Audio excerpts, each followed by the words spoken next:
വിദ്യാഭ്യാസം എന്നത് തൊട്ട് തീണ്ടിയിട്ടില്ലാത്ത യാതൊരു അറിവും ബോധവുമില്ലാത്ത വിവരക്കേട് മാത്രം പറയുന്ന ഒരാൾ നമ്മുടെ വിദ്യാഭ്യാസ മന്ത്രി.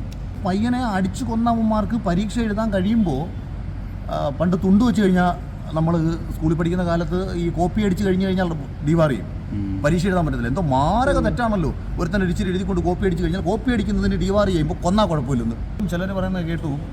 ഇവിടെ മയക്കുമരുന്ന് സുലഭമായിട്ട് ലഭിക്കുന്നത് കൊണ്ടാണ് കുട്ടികൾ ഉപയോഗിക്കുന്നത്. ശരിയാണ്, സുലഭമായിട്ട് ലഭിക്കുന്ന സാഹചര്യമുണ്ട്. അത് ആര് തടയണം? ഗവൺമെൻറ് തടയണം. കുട്ടികൾ ഇത് ഉപയോഗിക്കുന്നതിൽ നിന്ന് ആര് തടയണം? കുട്ടികൾക്ക് ചെയ്യരുതെന്ന തോന്നൽ അവൻ്റെ ഉള്ളിലുണ്ടാവണം. മദ്യം നമ്മുടെ കാലത്ത് സുലഭമല്ലായിരുന്നു. അല്ല, നീ കൊച്ചുനാൾ തൊട്ടായിരുന്നു. അല്ല, എനിക്കറിയത്തില്ല, നീ വളരെ കാര്യമായിട്ടൊക്കെ പറയുന്നതായിട്ട് ഞാൻ വിചാരിച്ചൊരു 10ാം ക്ലാസ് തൊട്ട് ചാരാടി തുടങ്ങിയത്. ചാരായവും വാറ്റിയാരായവും മദ്യവും നമുക്ക് സുലഭമായിരുന്നു. സിഗരറ്റും ബീഡിയും നമുക്ക് സുലഭമായിരുന്നില്ലേ? നമുക്ക് എന്തായാലും തടസ്സം ഉണ്ടായിരുന്നോ? പക്ഷെ നമ്മളൊരു തീരുമാനം എടുത്തിരുന്നു, ഇത് ചെയ്യാൻ പാടില്ല, ഇത് ചെയ്യാൻ പാടില്ലാത്തതാണ്, ഇത് തെറ്റാണ്, ഇത് അധ്യാപനം അറിഞ്ഞാൽ കുഴപ്പമാണ്. നമ്മൾക്ക് പ്രായത്തിന് മൂത്തൊരു ചേട്ടൻ കണ്ടാൽ അവൻ ചിലപ്പോൾ നമ്മളെ അവൻ നമ്മൾ